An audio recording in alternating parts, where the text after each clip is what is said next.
រឿងរ៉ាវរបស់យើងចាប់ផ្ដើមជាមួយបុរសម្នាក់ដែលពិភពលោកហៅថាព្រះដោយសារតែកុំព្យូទ័ររបស់គាត់ភ្ជាប់ទៅពិភពពីរវិមាត្រគាត់អាចប្រគល់របស់របរក្នុងពិភពពិតដល់ពួកគេហើយគាត់បានរកឃើញថាកាំបិតផ្ទះបាយសាមញ្ញមួយដែលគាត់ផ្ដល់ជូនដោយចៃដន្យឲ្យបានក្លាយជាអាវុធដ៏ទេវភាពចុងក្រោយរបស់ពួកគេ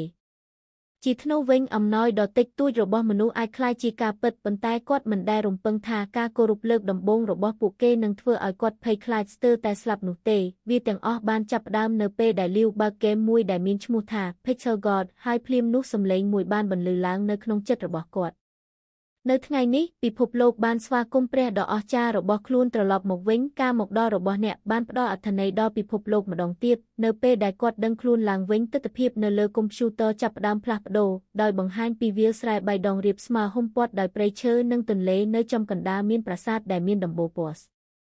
ហើយបន្ទាប់មកសំឡេងអាចកំបាំងនោះនិយាយម្ដងទៀតនេះជាប្រាសាទរបស់អ្នកសូមដាក់ឈ្មោះឲ្យវាដោយសារឈ្មោះរបស់គាត់គឺលីអូគាត់សម្រេចចិត្តហៅវាថាប្រាសាទរបស់លីអូភ្លាមនោះនៅជ្រុងផ្លូវរូបចម្លាក់តូចពីរជើងទេដោយមានដើមទ្រូងទេបានលេចចេញមកយើងឃើញពួកគេដើរកាត់អេក្រង់ដើរជុំវិញប្រាសាទរហូតដល់ម្នាក់ក្នុងចំណោមពួកគេលេចចេញសញ្ញាឧទានពីលើក្បាលរបស់គាត់លាន់មាត់ថាផ្ទះដ៏អស្ចារ្យមែន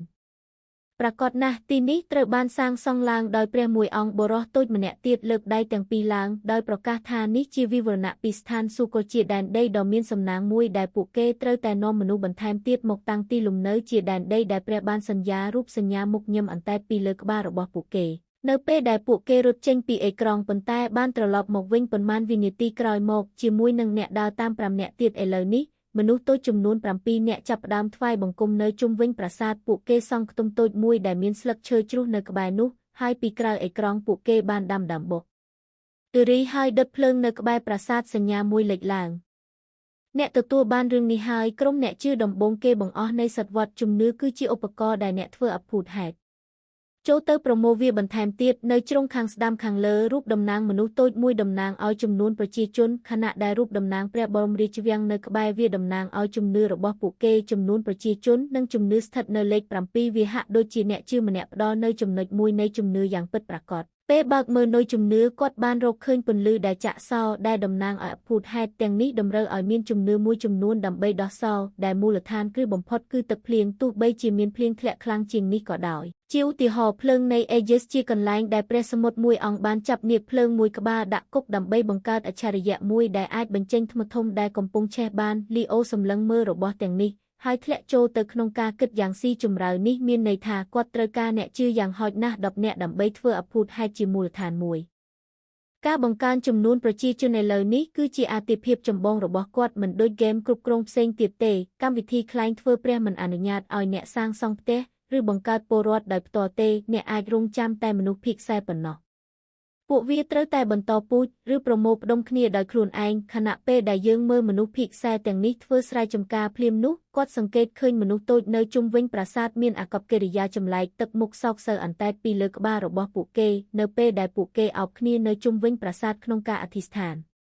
ព្រះដ៏អស្ចារ្យពួកគេស្រែកឡើងសូមបង្ហាញឫទ្ធានុភាពរបស់ព្រះអង្គយើងហើយប្រទានពរដល់យើងគោលសម្ព័ន្ធព្រៃឈើជឿថាយើងគោរពបូជាអារក្សហើយពួកគេចង់រុះរើប្រាសាទរបស់អ្នកសូមព្រះដ៏អស្ចារ្យបង្ហាញអភូតហេតុមួយដើម្បីការពារយើងលីអូដឹងថានេះជាវិបត្តិធំដំបូងរបស់ពួកគេប៉ុន្តែដោយមានជំនឿត្រឹមតែ7ចំណុចប៉ុណ្ណោះគាត់មិនអាចធ្វើឲ្យភ្លៀងធ្លាក់បានទេនិយាយឲ្យត្រង់ទៅអ្វីមើលទៅហាក់ដូចជាអាប់អួរគាត់បន្តរុករហូតដល់កណ្ដុររបស់គាត់ចុចលើប្រាសាទដោយបើកចំណុចប្រទាក់ថ្មីមួយ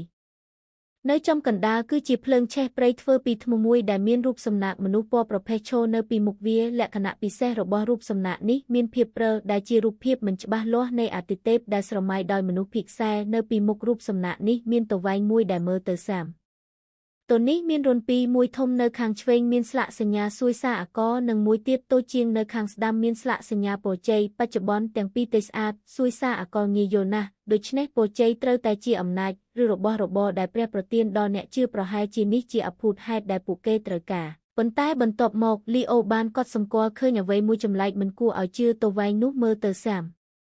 តាមពិតទៅវាមើលទៅដូចតុកុំព្យូទ័ររបស់គាត់បេះបិទរុនដោតសម្រាប់ដាក់សៀវភៅណែនាំ Respect Slot មានរាងចកមកែងដូចក្តារចុចចំណែកឯរុនដោតសម្រាប់ដាក់សៀវភៅណែនាំ4 slot មានរាងពងក្រពើតើវាអាចជាកណ្ដុរទេពេលក្រឡេកមើលឲ្យកាន់តែជិតគាត់ក៏ដឹងរឿងមួយទៀត បន្ទាប់ពីទទួលបានខ្ទឹមស្ដទេវភាពមនុស្សតូចបានអន់ក្បាលអធិស្ឋានហើយផ្សព្វផ្សាយដំណឹងនោះដោយទឹកមុខសោកសៅរបស់ពួកគេត្រូវបានជំនួសដោយស្នាមញឹមដ៏រីករាយពួកគេបានចាប់ផ្ដើមធ្វើការយ៉ាងញញឹកដោយឈូសឆាយដីស្រែចម្ការមួយកន្លែងជាកន្លែងដែលពន្លកតូចដុះឡើងយ៉ាងឆាប់រហ័សហើយប្រែក្លាយទៅជាវាលស្រែបៃតងស្រស់បំព្រងការជូនដំណឹងមួយលេចឡើង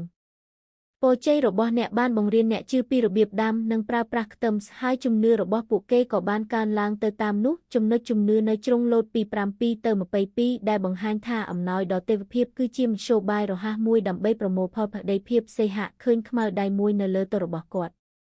ឧបករណ៍គិតនឹងមានសារៈសំខាន់សម្រាប់គោលសម្ព័ន្ធមួយប៉ុន្តែរ៉ូនដតអត្ថប្រយោជន៍នៅតែបង្ហាញរូបតំណាងខ្ទឹមការណែនាំមួយពន្យល់ថាខ្ទឹមនៅតែធ្វើសមាហរណកម្មទៅក្នុងពិភពលោកដូច្នេះគាត់ត្រូវតែរងចាំដែលជាច្បាប់យុត្តិធម៌សម្រាប់ហ្គេមដែលគាត់ទើបតែចាប់ផ្ដើមប្រហែលកន្លះម៉ោងក្រោយមកក្រុមមនុស្សតូចដែលពាក់អាវស្បែកបានប្រញាប់ប្រញាល់ឡើងលើអេក្រង់ដឹកនាំដោយអ្នកចម្បាំងម្នាក់ពាក់មួកសុវត្ថិភាពដែលមានស្នែង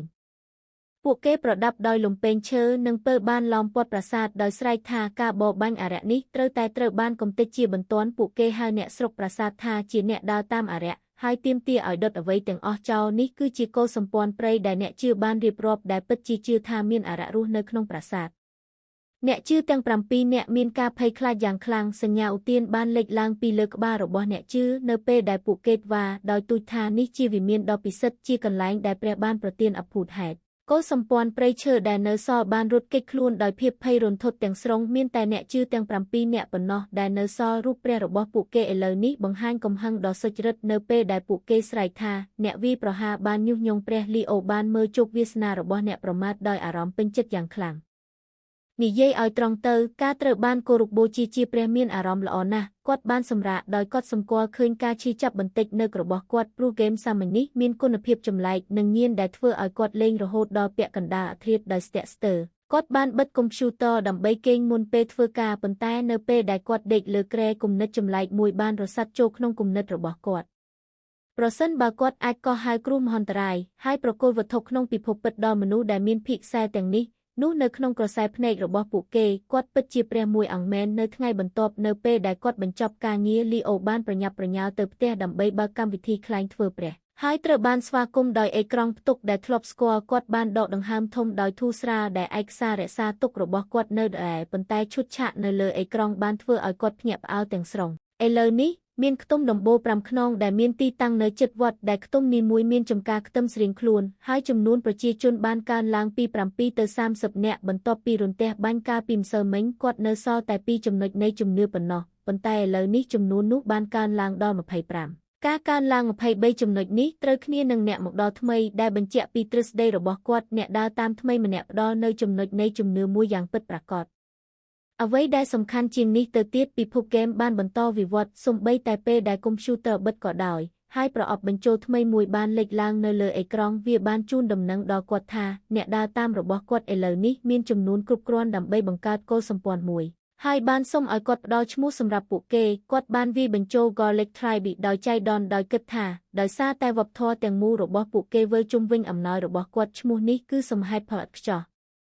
នៅពេលដែលគោលសម្ព័ន្ធត្រូវបានបង្កើតឡើងជាផ្លូវការគិតនាមរបស់វត្តបានចាប់ផ្ដើមរីករាលដាលដល់ដែនដីឆ្ងាយហើយលោកលីវបានងាកមកចាប់អារម្មណ៍ទៅលើអ្នកចំណូលថ្មីប្រជាជនភិក្ខែថ្មីទាំង3នាក់នេះពាក់អាវស្បែកដែលមើលទៅខុសគ្នាខ្លាំងពីអ្នកស្រុកដើមទាំង7នាក់ដែលគ្មានអាវពួកគេជាសមាជិកនៃគោលសម្ព័ន្ធព្រៃឈើដែលបានសម្រេចចិត្តរត់ចោលស្រុកហើយមកតាំងទីលំនៅទីនេះបន្ទាប់ពីបានឃើញការសម្ដែងដ៏ទេវភាពនៅយប់មុនការទូតដ៏រហ័សរហួនរបស់លោកបានបង្កើតឲ្យមានអច្ឆរិយភាពមិនថាដោយការភ័យខ្លាចឬការកោតខ្លាចនោះទេឥឡូវនេះពួកគេស្ថិតនៅក្រោមឥទ្ធិពលរបស់លោកយ៉ាងរឹងមាំដោយមានដៃច្រើនជាងមុនការបែងចែកការងារសាមញ្ញមួយបានកើតឡើងហើយមនុស្សតូចបានចាប់ផ្ដើមបរបាញ់ក្នុងព្រៃនិងប្រមូលផ្លែបឺរីមានម្នាក់ថែមទាំងកំពុងសាកល្បងនេសាទនៅមាត់ទន្លេទោះបីជាគោលសម្ព័ន្ធនៅតែស្ថិតក្នុងការតស៊ូដើម្បីរស់រានមានជីវិតយ៉ាងលំបាកក៏ដោយលីអូបានពិនិត្យមើលរ៉ូនដល់រង្វាន់ហើយឃើញថាខ្ទឹមនៅតែស្ថិតក្នុងដំណាក់កាល cooldown វាហាក់ដូចជាការរងចាំអំណោយដល់ទេវភាពបន្ទាប់នឹងចំណាយពេលយូរគាត់បានប្រាប់ខ្លួនឯងថានៅពេលក្រោយគាត់អាចនឹងផ្ញើស្រូវសាលីដើម្បីដោះស្រាយបញ្ហាខ្វះខាតស្បៀងអាហារឬប្រហែលជាធ្នូដើម្បីចាប់ផ្ដើមបច្ចេកវិទ្យារបស់ពួកគេ ការបរបាញ់កាន់តែងាយស្រួលហើយជាមួយនឹងចំនួនថ្មីរបស់ពួកគេទីបំផុតពួកគេមានមធ្យោបាយដើម្បីទប់ទល់នឹងការគំរាមកំហែងណាមួយពីកុលសម្ព័ន្ធព្រៃឈើសមត្ថភាពរបស់ពួកគេកំពុងកើនឡើងប៉ុន្តែបន្ទាប់មកសារថ្មីមួយបានលេចឡើងដែលធ្វើឲ្យវាវឈប់ដើរកុលសម្ព័ន្ធខ្ទឹមកំពុងថ្វាយទារកជីបូជាដល់ព្រះរបស់ពួកគេមុខរបស់លីអូញ៉នៅពេលគិតអំពីពិធីដ៏អាប់អួរបែបនេះវាពិតជាសមនឹងទម្លាប់ប្រវត្តិសាស្ត្ររបស់មនុស្សបុរាណប៉ុន្តែមានសំណួរមួយបានលេចឡើងដែលសួរថាតើគាត់នឹងទទួលយកហិង្បូជារស់នេះដែរឬទេគាត់បានចុចយ៉ាងម៉ឺងម៉ាត់ថាទេដោយដឹងថាប្រសិនបើទារកម្នាក់លេចឡើងភ្លាមនៅក្នុងអាផាតមិនរបស់គាត់នឹងគ្មានវិធីពន្យល់វាដល់នរណាម្នាក់ឡើយប៉ូលីសនឹងទៅដល់មាត់ទ្វាររបស់គាត់ក្នុងរយៈពេលប៉ុន្មាននាទីប៉ុណ្ណោះហើយគំនិតអំពីតម្លៃសម្រាប់ម្សៅទឹកដោះគោនិងកន្ទប់ទារកកាន់តែគួរឲ្យខ្លាចថែមទៀតគាត់បានប្រាប់ខ្លួនឯងថាគាត់ជាព្រះមួយអង្គមិនមែនជាបុគ្គលិកថែទាំកុមារកុលសម្ព័ន្ធទេហើយនៅពេលដែលគាត់បដិសេធការផ្ដល់ជូននោះសញ្ញាឧទានបានលេចឡើងគ្រប់ទីកន្លែងប្រជាជនភៀកខ្សែមានការភ័យស្លន់ស្លោស្រែកថាព្រះមិនពេញចិត្តហើយច្បាស់ណាស់ថាគាត់មិនចង់បានទារកទេអ្នកខ្លះបានណែនាំមនុស្សពេញវ័យដែលអាចធ្វើការបានអ្នកផ្សេងទៀតបានជែកវែកញែកថាពួកគេគួរតែថ្វាយសត្វព្រៃដ៏ល្អបំផុតជំនួសវិញដោយប្រាកដថាព្រះរបស់ពួកគេប្រាកដជាចូលចិត្តជ្រូកព្រៃអ្នកខ្លះគិតថាត្រីជាចម្លើយហើយនៅពេលដែលពួកគេប្រញាប់ប្រញាល់រកគ្រឿងបូជាថ្មីលីអូបានរកឃើញថាការសន្ទនាដ៏ច្របូកច្របល់របស់ពួកគេគួរឲ្យអស់សំណើចណាស់គាត់បានគិតថាប្រសិនបើពួកគេបញ្ជូនសត្វព្រៃមកគាត់អាចនឹងមានអាហារសម្រន់ពេលពាក់កណ្ដាលអាធ្រាត្រដ៏ឈ្ងុយឆ្ងាញ់មិនយូរប៉ុន្មានកុលសម្ព័ន្ធស្ទើរតែទាំងមូលបានចេញដំណើរទៅក្នុងព្រៃពួកគេបានស្វែងរកអំណោយសមរម្យមួយក្នុងព្រៃនិងភ្នំប៉ុន្តែការចាប់អារម្មណ៍របស់លីវត្រូវបានទាក់ទាញទៅកាន់បុរសភៀកខ្សែម្នាក់ដែលខុសប្លែកពីគេនេះគឺជាអ្នកដើរតាមដើមម្នាក់របស់គាត់ឈរដោះអាវនៅខាងក្រៅប្រាសាទហើយសម្លឹងមើលទៅលើមេឃដោយមានសញ្ញាសួរនៅពីលើក្បាលរបស់គាត់នៅពេលដែលលោកលីវដាក់កណ្ដូលរបស់គាត់ពីលើរូបតំណាងពុះគំនិតមួយបានលេចឡើងដែលបង្ហាញពីការតស៊ូខាងក្នុងយ៉ាងជ្រៅរបស់បុរសនោះឆ្ងល់ថាតើព្រះមួយអង្គពិតជាត្រូវការអ្វីប្រសិនបើគាត់មិនចង់បានកូនទេប្រហែលជាគាត់មិនត្រូវការកម្លាំងពលកម្មបន្ថែមទៀតទេគាត់បានវែកញែកថាព្រះមួយអង្គដែលបានប្រទានខ្ទឹមស្វេតមុនត្រូវតែរស់នៅក្នុងពិភពលោកមួយដែលអាហារមិនដែលជាកង្វល់បន្ទាប់ពីបានឃើញកុលសម្ព័ន្ធព្រៃឈើត្រូវបានវាយប្រហារដោយរន្ទះបាញ់ដល់ទេវភាពគាត់ប្រាកដថាព្រះរបស់ពួកគេមានអំណាចដែលមិនអាចនឹកស្មានដល់ចំពោះមនុស្សបែបនេះទ្រព្យសម្បត្តិធម្មតារបស់ពួកគេគឺគ្មានន័យទេមានតែអ្វីមួយដែលអាចកំបាំងពិតប្រាកដប៉ុណ្ណោះដែលអាចស័ក្តិសមភ្លាមនោះសញ្ញាសួរបានប្រែក្លាយទៅជាអំពូលភ្លើងភ្លឺចែងចាំងខណៈដែលបុរសតូចហាក់ដូចជាឈានដល់ការយល់ដឹងយ៉ាងជ្រាលជ្រៅគាត់បានរត់ចូលទៅក្នុងព្រៃក្រាស់ដែលធ្វើឲ្យលីអូភ្ញាក់ផ្អើលដោយមនុស្សភៀកខ្សែម្នាក់ដែលបញ្ញារបស់គាត់ច្បាស់ជាលើសពីអ្នកនៅជុំវិញគាត់បន្ទាប់ពីដាស់ប្រាជ្ញារបស់គាត់បុរសតូចនោះបានចេញពីព្រៃភ្លាមដោយយករបស់មួយចូលទៅក្នុងប្រាសាទដែលលេចឡើងក្នុងរន្ធសម្រាប់បូជារូបតំណាងនេះមើលទៅដូចជាដំបងខ្លីមួយដែលពលាចេញពីមែកឈើហើយសារមួយបានកំណត់អត្តសញ្ញាណវាជាដំបងវេហ្គលវាបានស្ដារឡើងវិញនៅចំណុចថាមពលនិងជំនឿមួយក្នុង1ម៉ោងជាក់ស្ដែងនេះគឺជាកំណប់ទ្រព្យដែលបង្កើតឡើងដោយព្រះព្រៃឈើដែលដួលរលំវាបានទាញយកកម្លាំងជីវិតពីធម្មជាតិដែលអនុញ្ញាតឲ្យអ្នកកាន់ទាញយកភាពរស់រវើកនៅពេលប៉ះដែលជាវត្ថុបុរាណដែលបាត់បង់បន្ទាប់ពីការសោយទីវង្គតរបស់ព្រះព្រៃឈើហ្គេមបានសួរថាតើគាត់នឹងទទួលយកដំបងវេហ្គលដែរឬទេដរាបណាលីវចុចយល់ព្រមរូបតំណាងក៏បាត់ពីអេក្រង់ភ្លាមនោះដំបងដែលមានប្រវែងប៉ុនកំភួនដៃបានលេចចេញមកនៅលើក្តារចុចកុំព្យូទ័រពណ៌ខ្មៅរបស់គាត់ធ្វើឲ្យបាតដៃរបស់គាត់បែកញើសដោយការរំពឹងទុកទោះបីជាគាត់រំពឹងថារឿងបែបនេះអាចនឹងកើតឡើងក៏ដោយក៏ការពិតនៃរឿងនោះនៅតែគួរឲ្យភ្ញាក់ផ្អើលគាត់ទប់ដង្ហើមហើយរើសវាឡើងដោយប្រុងប្រយ័ត្នវាមិនធ្ងន់ទេមានទម្ងន់ប្រហាក់ប្រហែលនឹងឈើធម្មតាមួយដុំផ្ទៃនោះត្រូវបានគ្របដណ្ដប់ដោយគ្រាប់ឈើប៉ុន្តែមានអារម្មណ៍រលោងនិងឆ្ងាញ់ដូចជាត្រូវបានស្រោបដោយស្រទាប់ថ្នាំលាបថ្លាផ្នែកខាងលើមានចង្អូរខ្លីពីរដូចជាបង្គោលសម្លៀកបំពាក់ដែលបាក់ប៉ុន្តែពន្លកពណ៌បៃតងតូចបានដុះនៅទីនោះដែលផ្ដល់ឲ្យវានូវអារម្មណ៍នៃជីវិតយូរអង្វែងនៅពេលដែលគាត់កាន់ដំបងនោះលីអូមានអារម្មណ៍ភ្លាមនៃថាមពលការឈឺខ្នងរបស់គាត់បានបាត់ទៅវិញហើយគាត់មានអារម្មណ៍ស្រស់ស្រាយដូចក្មេងជំទង់វាហាក់ដូចជាវត្ថុវេទមន្តពីពិភពភីខ្សែដំណើរការក្នុងការពិតដែរនៅពេលដែលបន្ទាត់អត្ថបទមួយបានលេចចេញមករយៈពេលកម្លាំងអត្ថបទម៉ា12ម៉ោងនេះមានន័យថាតាមទ្រឹស្ដីគាត់នឹងមិនចាំបាច់គេងទៀតទេដរាបណាគាត់កាន់ដំបងនេះដែលជាសុបិនសម្រាប់បុគ្គលិកការិយាល័យណាមួយគាត់មិនព្រមងុយគេងនៅកន្លែងធ្វើការនៅថ្ងៃបន្ទាប់ទេគាត់បានគ្រវីដៃឲ្យបុគ្គលិកដោយក្តីរំភើបមួយសន្ទុះមុនពេលស្ងប់ចិត្តវិញចំណុចពិតប្រាកដមិនមែនគ្រាន់តែជាធម៌ពលនោះទេប៉ុន្តែជាការពិតដែលថារបស់របរអាចយកចេញពីពិភពភីខ្សែមកជារបស់គាត់ផ្ទាល់ ប្រសិនបើប្រាសាទអាចដើរតួជាច្រកទ្វារសម្រាប់ឧបករណ៍វេទមន្តបន្ថែមទៀតនោះហ្គេមនេះគឺជាកំណប់ទ្រព្យដ៏គ្មានទីបញ្ចប់មួយដោយមានសមត្ថភាពបំបែកជញ្ជាំងទី4នេះគាត់បានប្រាប់ខ្លួនឯងថាមិនយូរប៉ុន្មានទេមុនពេលគាត់អាចលះបង់ការងារដ៏លំបាករបស់គាត់ជារៀងរហូតយើងត្រឡប់ទៅហ្គេមវិញជាកន្លែងដែលមនុស្សភៀកខ្សែកំពុងធ្វើដំណើរត្រឡប់ទៅគោលសម្ព័ន្ធវិញជាមួយនឹងទឹកមុខញឹមដោយអបអរសាទរការយល់ព្រមពីព្រះពួកគេមានសេចក្តីរីករាយយ៉ាងខ្លាំងដែលព្រះពេញចិត្តនឹងអំណោយនោះហើយមនុស្សជាច្រើនបានស្បត់ថានឹងស្វែងរកកំណប់ទ្រព្យឲ្យកាន់តែប្រសើរឡើងដើម្បីផ្គប់ចិត្តព្រះរបស់ពួកគេអ្នកផ្សេងទៀតនៅតែទូចថាជ្រូកព្រៃគឺជាជម្រើសដ៏ល្អបំផុតដោយប្រកែកថាវាគួរឲ្យចាប់អារម្មណ៍ជាងមែកឈើធម្មតាអ្នកភូមិដែលចូលចិត្តជ្រូកព្រៃនិងត្រីទាំងពីរសុទ្ធតែជាគោសម្ព័ន្ធព្រៃឈើពាក់អាវស្បែកនិងផ្ដោតជីវិតរបស់ពួកគេទៅលើការប្រមូលវាការបរបាញ់សម្រាប់ពួកគេសត្វព្រៃគឺជាអំណោយដ៏មានតម្លៃបំផុតដែលអាចយល់បាន